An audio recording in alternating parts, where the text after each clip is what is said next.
Hello, and welcome to another edition of GLP's 10 out of 10.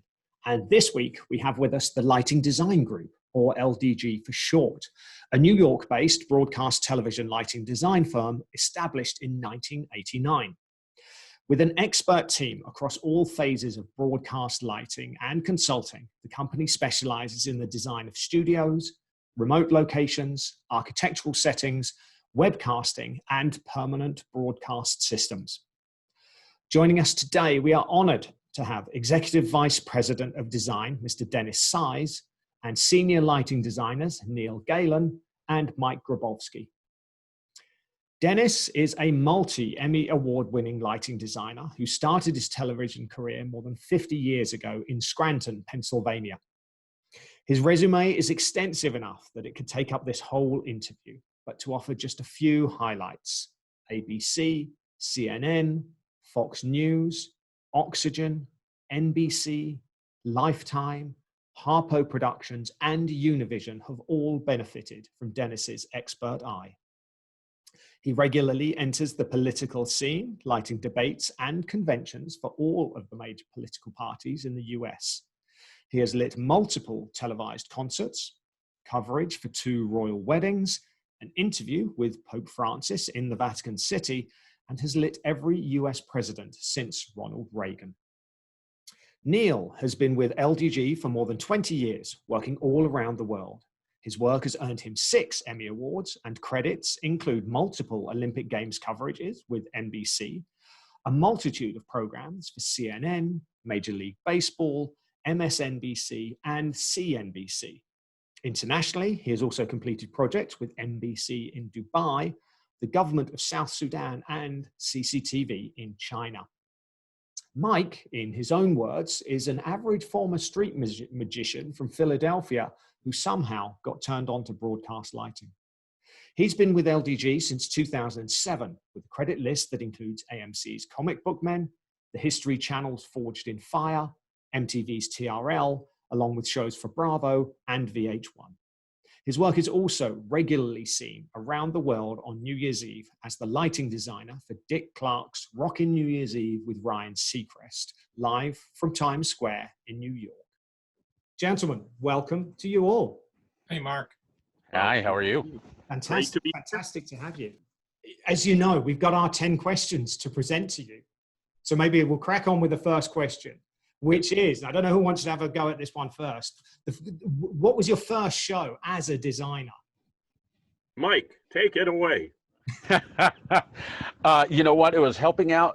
It's how I got into it, was helping out a sideshow guy, Sideshow Benny, down in Philly, in an alley in Philly, just off of South Street, and helping some little clip lights and nonsense like that. And because he was trying to, at that time, film it on one of the big VHS recorders on the shoulder, so he could put together a little reel rather than doing that. So that was among my first, lighting for, television or the camera is a bit of a thing and a bit different than a theater experience. So. Right. Fantastic. Yep. Niall, how about yourself? My first show that I lit was called Whistle Stop USA for my junior high school. It was a world premiere, and I'm sure you've heard about it. Everyone who's watching this has. The first TV show that I lit was Inside the Actor's Studio. I took over for the original designer, Stan Pressner. Dennis. It's funny. I grew up in a bar in Pennsylvania, and there was always live entertainment 7 days a week in my father's bar. So in the middle of the bar, which was a 75-stool circular bar, was a big stage. When we built the stage, he said, "Hey, why don't you light it?" I said, "Okay, fine." So basically a bunch of little par 38s and whatever was available back in the late 60s, I screwed into wooden beams that were built around the stage. So I guess my very first kind of professional design was in the Savoy Bar in Scranton, Pennsylvania, back in the late 60s. Our second question is about what's the most embarrassing or the biggest kind of spinal tap moment, if you like, that you're willing to give up? I have one that I will always go to that now I always ask the question. We're doing a show. It was a fairly standard box looking set, small group of people on set. Nothing seemed untoward or crazy. Lots of interesting textures, lots of like hewn wood and like stone, and it was a lot of interesting sort of natural textures. And great, we're gonna rake down all this. It'll give it a lot of interest, and we're talking through this with the producers and with everyone. Everyone's on board with this, and production designer forgot to tell me that it's all wallpaper. Okay. That was neat. That was walk in and neat. All right. Okay. We'll have to pivot a little bit. So yeah, so that was probably one of the I'm gonna just have to double check from now on to make sure that all that texture is real, because in a rendering it's almost impossible to differentiate something like that, you know. So I think my most embarrassing moment was, again, on Inside Actors Studio. Our guest was Faye Dunaway, and there was some kind of a torchia uplight in her makeup room or dressing room. And I got a note that from the director or stage manager that Miss Dunaway thinks it's a little bright in there. Can you do something about it? Well, it wasn't on a dimmer. So, and so I found some light pink gel, which just happened to be lying about. And I saw Johnny on the spot, ran in there, taped it on, and of course, it was like a 500-watt lamp, and the thing burst into flames, and there's ash and burnt plastic floating all over the makeup room. Miss Dunaway was extremely gracious about it, but she's going, "This is who's that idiot?" Right. And I was mortified. Dennis, do you have one that you're willing to share? You know what? 40 years of doing this, there's dozens. But the one that always in my mind is in a mode of be prepared. I used to do Dick Clark's Rocking New Year's Eve. I did the show. I was on staff at ABC, and it was one of the shows I was given. Dick Clark always used to do a thing with New Year's resolutions. And he would hold a microphone up and say, "What's your New Year's resolution? What's your new?" And he'd go down a line of people. At that time, I was traveling with the cameraman strapped up with a battery pack and a sun gun because we were out in the street and didn't have lights everywhere. I think Mike probably uses light panels now, but back then, a sun gun could suck the juice out of a battery in no time flat, especially when it was 5 degrees. As Mr. Clark was saying, "What's your New Year's resolution?" the light went off, and now we were in the dark. He pulled the microphone back. We're live. Without missing a beat, said, "My New Year's resolution is never, ever to lose my light on the air. Is that okay, Dennis?" Ooh. And then he went on with the show. Wow. You got called one of those things that you don't forget and you always remember. That's fantastic. What a way to remember that series. That's brilliant. That's brilliant. What's our next question? What's the best piece of advice that anyone has ever given you? It could be professionally or otherwise. I'll go first. When little kids wanted to be cowboys or firemen, I always wanted to be a doctor. There was never any question. My mother was a nurse. I was going to be a doctor. After my 3rd year in pre-med, hating every single minute of it, I finally realized that I would never go to a doctor that had the attitude I had.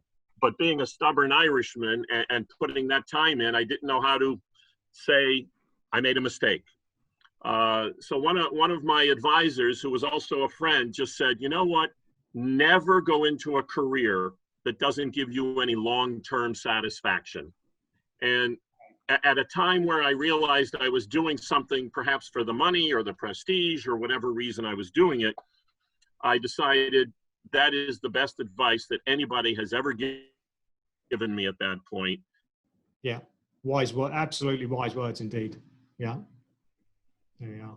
Mike, how about yourself? For me, it was 2 things. And one was in high school, and I very much remember there's a bit of little art right above in the control booth that had a quote that always has stuck with me and was one of those things. And it was a Busby Berkeley quote of, I'm cheating, I'm looking at it. "In an era of breadlines, depressions, and wars, I tried to help people get away from all the misery to turn their minds to something else. I wanted to make people happy, if only for an hour." And that has been something that has always stuck with me. And, you know, no matter how in the arts or whatever, man, that's always something, and particularly now seems sort of extra relevant. So to me, that's always the germ of something that always sticks with me. with all of that. And then, it does make a difference. you know, and then exactly that there is a interesting place for it. But yeah, that's true as well. You know, but those are the two that have always stuck with me. Right. That's great as well. Neil, how about yourself? It was a bit of advice from a set design professor in grad school who said, we work when others play, so we can play when others work. And I've taken that to mean that I'm just going to play all the time and maybe get paid for it and make other people laugh and do a job for that enriches me and gives other people something to do while they're playing. So leading on from that, our next question is professionally, what's your proudest achievement? I'll take that. People have asked me what show, what company, what project was always my favorite. It's always hard to answer that, but nothing ever made me happier or made me feel as satisfied as when I was working on the Oprah Winfrey show. Okay. I did several designs for them as they redid the studio, and the environment was wonderful. Oprah is everything you think she is, and she's as real as you think she is. And the environment it's just a wonderful place to work. Right. That's phenomenal to hear. That really is. That's great. That's great. Neil, how about yourself? It's hard to pick because it seems to get better and better. I mean, the shows that we do and that I work on I'm happier with what I do. Interesting. The two on the top for me would be one. A few years back, I got to relight CCTV's main news program. That's China television network. That is the channel that is on at 7 p.m. The news is on every channel in China across the board. So the average viewership is something on the crazy, like 275 to 350 million people a night are watching this. And so I thought, well, by the ratings number, that sort of trumps pretty much anything out here in the States. Mike, how about you? I think same. I struggled a bit with this question, but I think the two I'll always go with are similar to what Dennis was saying. Was I got to finish out the run of TRL at MTV and do their big finale. It was a blowout. It was the last time they had all three of those studios in action. A whole block of studios from 44th Street to 45th Street, taking over Times Square. This massive live party. It was absolutely ludicrous, and getting to really collaborate with everybody and do something cool. And Neil can vouch because he spent a bunch of time over there at MTV for years. And I started TRL. You started TRL. Yeah, exactly. We bookended it. Yeah, and it is such a cool family, and having to be able to bookend that with Neil and all was a very proud and cool moment. Wow, that's fantastic. Brilliant. All of them. Absolutely brilliant. And yeah, look forward to seeing more of those come together. What do you normally do in your downtime? Neil, maybe you can start. I have been a photographer for longer than I've been a lighting designer, and I've let that passion, at some points it lingered, and I, within the last 10 years, have, with a vengeance, chased after that artistic vision of doing fine art photography. Dennis, how about you? What do you normally do in your downtime? I grew up I was an only child, and my mother worked as a nurse. My father ran a business. He was never home. Both were workaholics. Downtime was something I didn't quite understand. So when I was out working professionally and I was doing soap operas for ABC, in my downtime, I would go and do an off-Broadway show, or I'd do a dance show, or I'd do a design somewhere that was very different from the rigors of television. And, friends of mine would say, what the hell are you doing? You're on vacation and you're off doing a ballet somewhere? And I said, if I have to explain why, you're not going to understand that the recharge of my batteries that I would get from that. Mike, what do you normally get up to? It's been a good bit of unexpected family time, hanging with my wife, being able to see her more. She works in the industry as well as a costume technician. So again, our hours were occasionally ships in the night, but That's been a huge boon. And then also having separate time together, you know, being able to indulge in hobbies. Her joke is that my hobby is having hobbies, you know. So I recently have taken up whittling. So it is probably my favorite thing in the world right now, because it means I'm not staring at a computer or a phone screen for hours on end. So it's a way to put all that sort of away and just put on some music, chill out, and like whittle a little garden gnome, you know. Great. That's cool. Do you have any particular favorite venue that you've really enjoyed working at, or that you just love going back to? Oh. You know what I always feel particularly enthused about, that's always kind of an interesting one, is just in the middle of Times Square. I've gotten to do so many wild and weird and varied, and it is inevitably my least favorite venue to work in, but it is provides some of the most interesting backgrounds and people and stuff. Between New Year's Eve, I've done dozens of concerts there, all sorts of just weird and wacky stuff. Neil.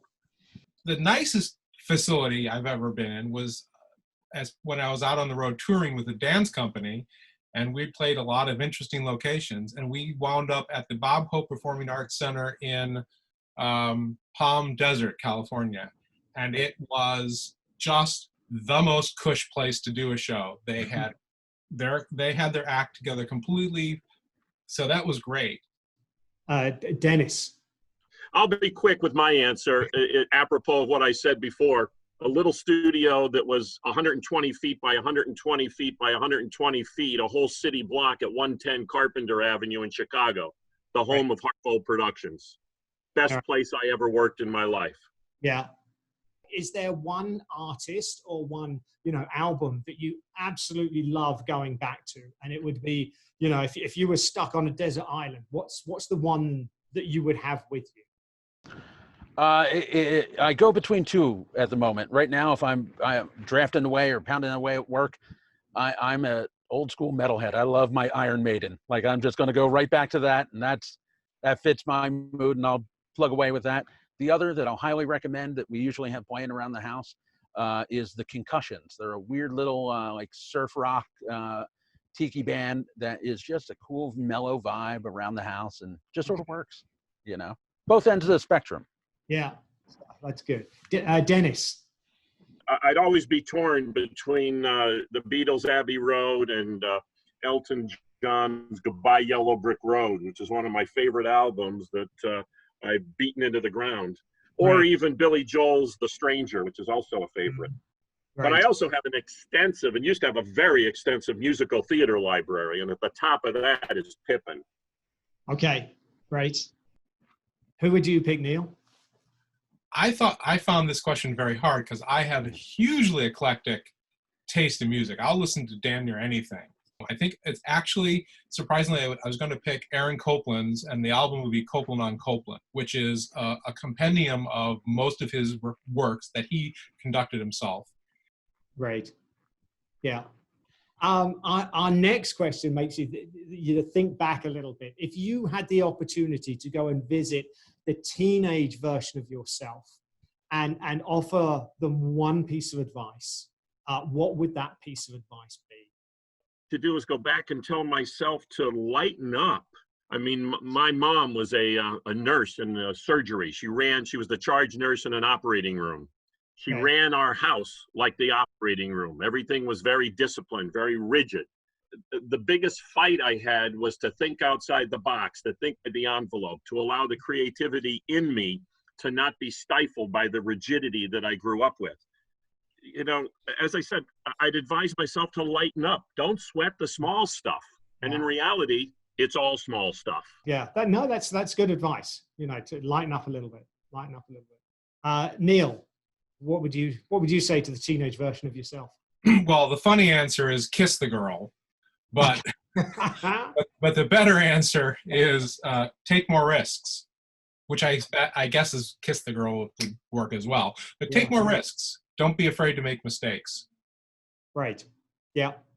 Mike. Just the simple axiom of just be excellent to each other. Like, nothing similar to what Dennis was saying. None of this is that serious. Like, just breathe a little, chill out, just swing. And if you miss, all right, move on. No, that's right. They are wise, absolutely wise words indeed. If you had the opportunity to sit down with somebody, could be living, could be dead, for 5 minutes and a cup of coffee, or a cigar and a glass of whiskey, who would you choose? Dennis. My father. My dad was 50 when I was born. Again, a workaholic. We didn't really spend a lot of time together. Right. And now, as the father of 3 kids, I wish I could take some time, sit down, and talk with him and find out, what the hell did you do before I was born? That's phenomenal. Absolutely phenomenal. Brilliant. Neil, who would you choose? I would, if anybody, I would like to talk to a dear friend who is a high school teacher of mine and a mentor. He got me interested in cars. He got me interested in videography even more than I was. And he passed away way too young. And he's just a person I'd like to share and say, show him what the world has become. Mike, how about yourself? For me, I always go back to someone like Jim Henson, for me, because that was, I think, my gateway into a lot of this, was just the weird magic of all of that, of seeing that as an impressionable youth, seeing the Muppet Show, seeing all of that weird and wild stuff. So that's something that always sort of fascinated me. Great. Our last question is, in a moment when we finish the the interview here, you're going to get a call from the US Olympic Organization. Now, it could be Finally. For the games. Finally, that's right. At long last, they recognize your talent. It could be for the winter or for the summer games. But the question is, what sport are they going to be calling you up for? For summer games, when people ask me, oh, you're doing the Olympics? So what are you doing? I tell them I'm on the reserve shot put team. All right. And for the winter games, people ask me, "Oh yeah, what's your sport?" And I said, "Well, I'm on the 3-man luge." Right. And people go, "Really?" Time. Right. They've never put me in. They don't. Funny that. That's funny. How about that, Mike? What would they be calling you up for? I think either if we bring back like the club twirling, I could make that work, or I'll go with curling. I think that's the easy one. I think that's the, I don't want to denigrate what skill that takes, but I think that's the one I'm closest to being qualified for. Dennis. There's this Olympic sport called skeleton, where basically you put yourself down on your stomach, face down on the ground, on what's essentially a mechanic's creeper, and you're going 80 miles an hour face down, head first into God knows what. I mean, how stupid is that? But that being said, if the U.S. needed somebody dumb enough to do that, I think that I'd be the guy they'd call. It's like, hey, these lighting designers are the last people in. They get all kind of bullshit thrown at them. They have to save the day, and they always pull the iron out of the fire. So, that's the kind of job that we do. Brilliant. Gentlemen, thank you so much. This has been extremely entertaining. It's been inspiring. It's been phenomenal to chat with all 3 of you. And of course, I look forward to seeing you all again in person at the next opportunity. So thank you very much again. You're welcome. Thank you.